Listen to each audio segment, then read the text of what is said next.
अब्दुल कताल ये एक आतंकी था। लश्कर तैयबा के हाफिज सईद का बड़ा करीबी है और इसी ने पिछले साल जून के महीने में श्रद्धालुओं से भरी हुई एक बस के ऊपर हमला किया था, जिसमें 9-10 लोगों की मौत हो गई थी। इसी तरह भी हाल ही में एक मुफ्ती मारा गया था, वो भी आतंकी था और जो बलूचिस्तान लिबरेशन आर्मी के लड़ाकों की सटीक लोकेशन पाकिस्तानी आर्मी को देता था। अब ऐसे आतंकियों को मारा जा रहा है, मार कोई भी रहा हो, लेकिन ये हिंदुस्तान के लिए अच्छी बात है। इससे पहले भी बहुत सारे आतंकी, जिनमें शामिल हैं मोहम्मद रियाज, शाहिद लतीफ़, परमजीत सिंह, सलीम रहमानी, अब्दुल सईद, ये सब ऐसे बहुत आतंकी मारे गए हैं। ये श्रृंखला यूं ही चलती रहनी चाहिए।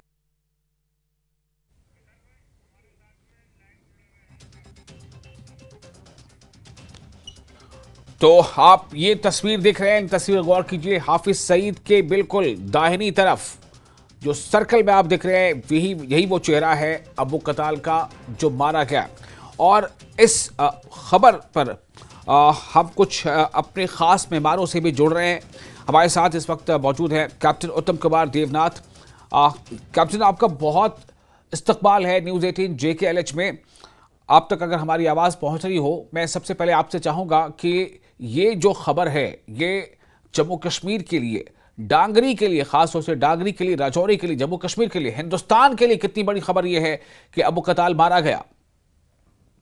जी हाँ, डांगरी के लोगों के लिए, जम्मू कश्मीर के लोगों के लिए और जो लोग इस दुखदायी और बहुत ही पीड़ा देने वाले हमले में मारे गए थे, उनके दोस्तों और रिश्तेदारों के लिए बहुत बड़ी खबर है। लेकिन इससे भी बड़ी खबर यह है कि अब दहशतगर्दों को अंदाजा हो रहा है कि अगर वो हिंदुस्तान के अंदर घुसकर दहशतगर्दी कार्रवाइयों को अंजाम देंगे तो वो मार दिए जाएंगे, भले ही वो भारत के अंदर पकड़े जाएं या भले ही जब वो वापस भागकर पाकिस्तान चले जाएं, उनकी विदाई तय है। हाँ, मैं ये क्लैरिफाई कर दूं कि पाकिस्तान की जो पुलिस है और एडमिनिस्ट्रेशन है, वो कई बार कह चुकी है कि पाकिस्तान में जो ये दहशतगर्द मारे जा रहे हैं, इसके पीछे हिंदुस्तान की सिक्योरिटी एजेंसीज का हाथ है। लेकिन ऐसा है नहीं। हो ये रहा है कि ये दहशतगर्द जब भारत में आते हैं, आतंकवादी कार्रवाइयों को अंजाम देते हैं और वापस जाते हैं, तो उसके बाद पाकिस्तान की जो ISI है, उसको लगता है कि चलो अब तो इसका काम हमने निकाल लिया, अब ये हमारे किस काम का। ये अगर हमारे रेडार पे आ गया, ये अगर इंटरनेशनल खुफिया एजेंसीज के रेडार पे आ गया, तो पाकिस्तान की किरकिरी होगी, तो चलो इसको मार डालते हैं।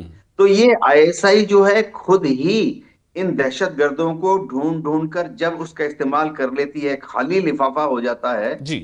तो ISI ही अपने गुर्गोज को, ISI के पास बहुत सारे सुपारी किलर हैं जी। उनके लिस्ट में, वो पैसा देके इनको मरवा देती है। अब बात यह कि बात अबू कदाल की ही नहीं है, बात यह है कि इस तरह के और भी दर्जनों दहशतगर्द पाकिस्तान से भारत में घुस आते हैं जी। और जम्मू एंड कश्मीर में 100 में से 99 लोग हाँ। इन दहशतगर्दों को सपोर्ट नहीं करते हैं। तो आस्ते आस्ते क्या हो रहा है कि ओवरग्राउंड वर्कर्स, अंडरग्राउंड वर्कर्स जो कि इनको सपोर्ट देते थे, उनकी तादाद भी कम हो रही है। कुछ लोकल सपोर्टर होते हैं, 100 में से एक, जो कि इनको हथियार छुपाने में मदद करते हैं, लॉजिस्टिक सपोर्ट देते हैं, रात को छुपने की जगह दे देते हैं, लोकल जानकारियां बता देते हैं। सबसे बड़ी बात है, लोकल सिम जो होता है वो मोबाइल का दिलवा देते हैं। तो अच्छी बात है कि अब जी। इंटेलिजेंस ब्यूरो, रॉ और NIA की कार्रवाइयों की वजह से लोकल सपोर्ट भी इन लोगों के पास कम हो रही है। तो आने वाले हम समय में देखेंगे कि अगर कोई दहशतगर्द पाकिस्तान से, POK से हमारे भारत में घुसता है, तो या तो वो वापस जाएगा नहीं, या जब वापस जाएगा तो ISI ही उसको एलिमिनेट कर देगी। चलिए, मैं जी। आपसे थोड़ा सा ये जानना चाहता हूं कि अबू कताल का ये जो मारा जाना, ये दो इंसिडेंट तो हमारे सामने, एक तो डांगरी का आपने जिक्र किया, और डांगरी में जो 1 जनवरी 2023 को जिस तरह से वहां पर इनडिस्क्रिमिनेट फायरिंग हुई थी और आतंकियों ने बदाब्ता पहचान पत्र देख करके गोलियों का निशाना बनाया था, 7 लोग मारे गए थे, 2 बच्चे भी थे। इस अबू कताल की क्या और इस तरह से जो है नापाक हरकतें रही हैं, और क्या ये अबू कताल जो है ये पाकिस्तानी ही था? देखिए, अब अबू गदाल के बारे में जितनी जानकारियां हैं उसके पहले भी वो भारत सरकार के इंटेलिजेंस नेटवर्क के रेडार पर था। हम्म। होता यह है कि आईएसआई जब भी इन लोगों को अंदर भेजती है, उनकी जो बॉर्डर एक्शन टीम है उसको हिदायत दी जाती है कि इन लोगों को एक एक करके अंदर भेजें। हम्म। प्लस इन लोगों को ट्रेनिंग दी जाती है कि ये लोग हमेशा हर ऑपरेशन में सामने ना रहे। हम्म। यानी जैसे अगर तीन चार लश्कर के आतंकवादी भारत में काम कर रहे हैं तो आईएसआई बाय रोटेशन कि इस बार का जो हमला है इसने करना है, अगली बार का हमला उसने करना है, जी। ताकि कोई खास जो एक कोई लोकेशन या एक कोई मोबाइल नंबर या एक कोई खास काम करने का तरीका सामने फोकस में ना आए। जी। अबू कताल के बारे में ये भी जानकारी है कि वो ना सिर्फ पाकिस्तानी नागरिक है, मतलब पीओके का आदमी है, हम्म। बाशिंदा है, वरन उसको ट्रेनिंग आईएसआई ने अपने टेरर कैंप्स में दी थी। हम्म। उसको खासतौर से हथियारों को चलाना, आईईडी ब्लास्ट करना, लोकल जानकारी को जमा करना, और फिर लोकल जो जानकारी हासिल की है उसको किस तरह से अपने हैंडलर को वापस पाकिस्तान में देना, इन सब के बारे में ट्रेन किया गया था। जी। ये आईएसआई के जो एजेंट होते हैं इनकी एक बड़ी टिपिकल आदत होती है, अगर मैं हम्म। आपको बताऊं। जी। ये आदत ये होती है कि जब ये हिंदुस्तान में आते हैं तो गांव के जो लोग हैं, गांव के लोग भोले होते हैं, हम्म। पहाड़ों में बकरवाल होते हैं, वो भोले होते हैं, नासमझ होते हैं।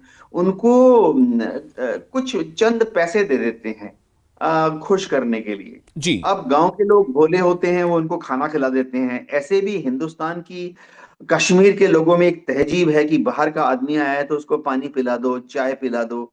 ये कश्मीर के लोगों की एक अच्छी व्यवहार का सबूत है।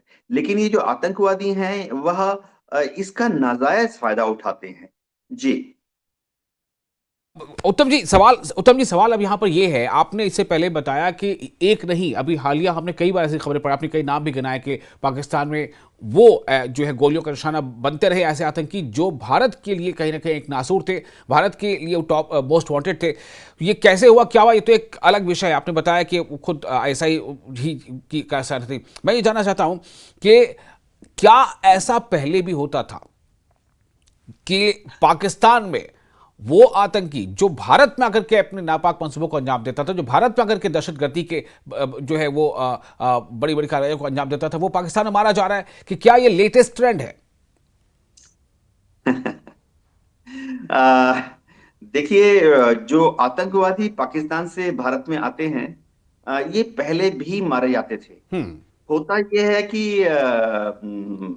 चलो मैं तो पाकिस्तान के मीडिया की तारीफ करता हूं कि होता यह है कि जैसे ये लोग मारे जाते हैं तो पाकिस्तान की मीडिया में तुरंत खबर फैल जाती है हम्म। कि इंडिया की रॉ ने ये इस काम को अंजाम दिया। हम्म। लोग क्या करते हैं, श्री अजीत डोभाल है हमारे एनएसए, हम्म। उनके कुछ पुराने पुराने वीडियोस को भी तुरंत चला देते हैं पाकिस्तान की मीडिया में। हम्म। लेकिन असल में होता क्या है, मैं ऑन जमीन पर मैं बताता हूँ। हम्म। ये जितने दहशतगर्दों को पाकिस्तान में ट्रेन किया जाता है, जी। ये आईएसआई इनको तभी सिलेक्ट करती है जब इनका कोई क्रिमिनल बैकग्राउंड हो। हम्म। या हम्म। तो ये पहले से ही पाकिस्तान के किसी जेल में बंद थे, किसी दूसरी चोरी डकैती इस तरह के मर्डर के केस में।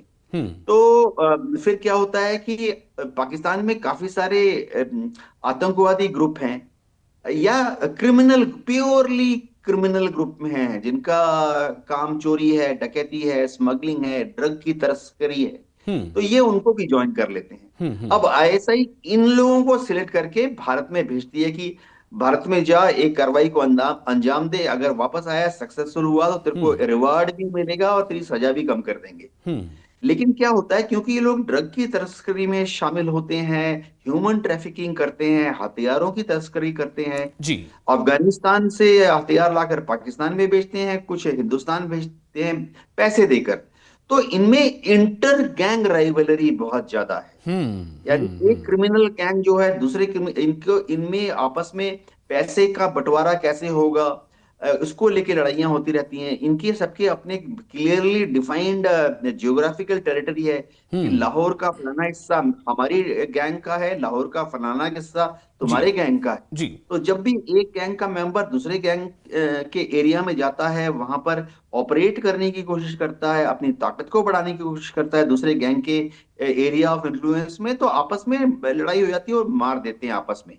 नाम बेवजह हिंदुस्तान का डाल देती है पाकिस्तान बिल्कुल। की मीडिया। बिल्कुल, जैसा अभी जी। आपने बताया कि पाकिस्तान के मीडिया में फर्ज जो है ऐसी खबरें चलने लगती हैं कि किस तरह से भारतीय एजेंसीज ने इन हमलों को अंजाम दिया है, और आपने बताया कि कैसे विजुअल्स पुराने एनएसए के या उनके चलाए जाते हैं। लेकिन मैं आपसे ये जानना चाहता हूं कि ये खबर भारत के लिए तो अच्छी है ही है, और डांगरी खासतौर से इतना बड़ा वो मामला था। 1 जनवरी 2023 की शुरुआत हो रही थी, 1 जनवरी थी, और इस तरह से 7 लोगों को जो बेगुनाहों का वहां पर कत्ल कर दिया था। उन्होंने आधार कार्ड या उनकी पहचान पत्र को देख करके जो खबरें उस वक्त आई थी, मुझे याद है। मैं आपसे जानना चाहता हूं कि ये कितना बड़ा एक संदेश है, एक सबक है ऐसे तमाम ऑपरेटिव्स के लिए, जो आज भी कहीं ना कहीं, अभी हालिया की रिपोर्ट आई थी उसमें था कि जम्मू कश्मीर में कुछ विदेशी जो है वो आतंकी रह गए हैं, बहुत जो स्थानीय बहुत कम रह गए। तो उनके लिए कितना बड़ा ये सबक है? देखिए, जम्मू कश्मीर के जो स्थानीय लोग हैं वो बहुत ही ईमानदार होते हैं, मेहनतकश होते हैं, और एक एक पैसा ईमानदारी से, मेहनत से, अपने पसीने का कमाई से कमाते हैं। मैं खुद जम्मू कश्मीर में 4 साल था, और मैं आपको बताता हूं कि कश्मीरियत जो है वो सिर्फ कश्मीर में मिलती है। इतने अच्छे लोग होते हैं, इतने मधुर लोग होते हैं, सॉफ्ट होते हैं कश्मीर के लोग। हमेशा दूसरों की मदद करते हैं। जब मैं वहाँ 4 साल था तो मैं अलग अलग गांव में जाता था, तो मैं हैरान हो जाता था कि मैं किसी भी गांव में जाता था तो सबसे पहले लोग आके कहते हैं, हुजूर चाय पानी। कहीं पर भी कश्मीर में जाके मैं 1987 से पहले की बात कर रहा हूँ। मैं कश्मीर में 1987 के पहले 4 साल था। जी। कश्मीर के किसी भी गांव में आप चले जाइए, वो ऐसे कहते थे कि हुजूर आप कहाँ से आए हैं? हिंदुस्तान से आए हैं, दिल्ली के बाशिंदे हैं। और इनकी जुबान इतनी मीठी होती है। जहां पर भी मैं जाता था या मेरे दोस्त जाते थे ड्यूटी पर, कई बार जाते थे, 1987 के पहले की बात है, हर जगह बच्चे आके हमें घेर लेते थे, हमारे साथ खेलते थे। जी। अब हो क्या गया है कि पाकिस्तान ने शायद हिंदुस्तान की एडमिनिस्ट्रेशन का भी कुछ कसूर है। मैं इस चीज को मना नहीं करूंगा जी। कि हिंदुस्तान की एडमिनिस्ट्रेशन ने भी शायद कई बार वहां पर थोड़ा सब जरूरत से ज्यादा कार्रवाई कर दी। जी। पाकिस्तान ने इसका नाजायज फायदा उठाया।